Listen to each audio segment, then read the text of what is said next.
आपको अमेरिका में रहने की कोशिश करते करते सालों हो गए हैं। आपने पेपर वर्क पूरा किया है, इंटरव्यू दिया है, 2 बार अपील की है और फिर भी एक दिन आपके हाथ में एक ऐसा लेटर आता है जो सब कुछ बदल देता है।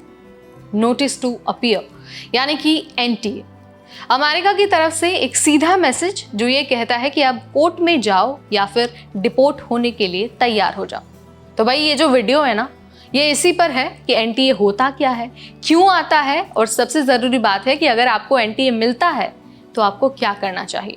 नमस्कार, मेरा नाम है नेहा उपाध्याय और आप देखना शुरू कर चुके हैं एनबीटी टेक। एनटीए यानी कि नोटिस टू अपीयर, ये एक लीगल डॉक्यूमेंट है जो यूएस इमिग्रेशन यानी कि जो यूएससीआईएस है या फिर जो आइस है वो भेजता है। इसका मतलब है कि गवर्नमेंट ने आपके खिलाफ रिमूवल प्रोसीडिंग्स यानी कि डिपोर्टेशन शुरू कर दिया है। इसमें आपके ऊपर लगाए गए आरोप होते हैं, जैसे आपने वीज़ा ओवरस्टे किया है, ग्रीन कार्ड आपका डिनाइड हुआ है या फिर कोई और इमिग्रेशन लॉ वायलेशन। और सबसे इम्पॉर्टेंट बात यह है कि इसमें आपको कोर्ट की डेट दी जाती है और अगर आपने वो डेट मिस कर दी तो बिना कुछ कहे, बिना कुछ आपको जानकारी दिए आपको डिपोर्ट कर दिया जाता है।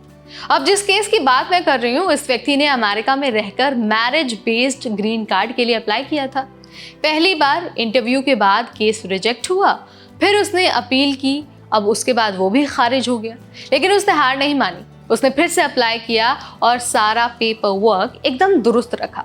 लेकिन इस बार यूएससीआईएस ने एप्लीकेशन की बजाय भेज दिया नोटिस टू अपीयर, यानी कि अब कोर्ट में जाकर बताओ कि तुम्हें डिपोर्ट क्यों ना किया जाए। भाई सोचिए कितनी डरावनी सिचुएशन किसी व्यक्ति के लिए हो सकती है।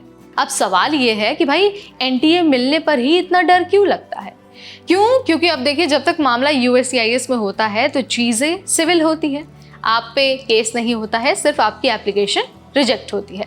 लेकिन एनटीए मतलब अब आप रिमूवल प्रोसीडिंग्स में आ चुके हैं, यानी अब सब कुछ इमिग्रेशन जज डिसाइड करने वाले हैं। और अगर आपने एक भी कोर्ट डेट मिस की या फिर अपना केस सही से पेश नहीं किया तो इन एब्सेंटिया डिपोर्टेशन हो सकता है, यानी कि बिना आपको सुने ही डिपोर्ट किया जा सकता है। तो भाई अगर एनटीए मिल गया है मतलब अब हल्के में कुछ नहीं लेना है।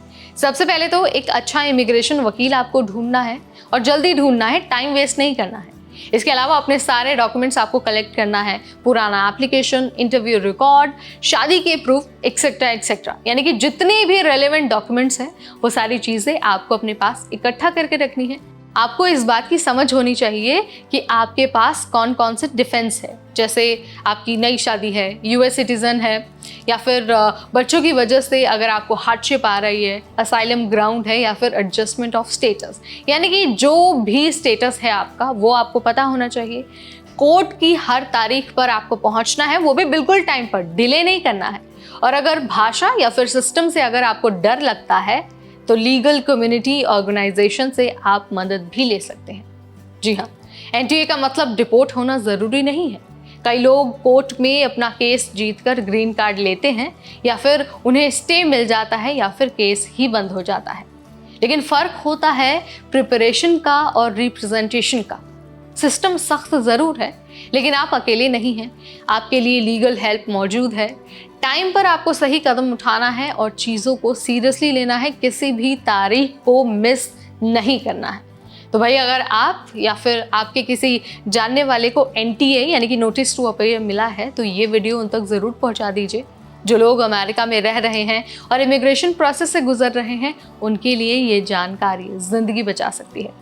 वीडियो अगर आपको पसंद आया है, इन्फॉर्मेटिव लगा है और आपके नॉलेज में इजाफा हुआ है तो इसे लाइक और शेयर करना बिल्कुल ना भूलें। ऐसे अपडेट्स के लिए stay tuned to NBT take.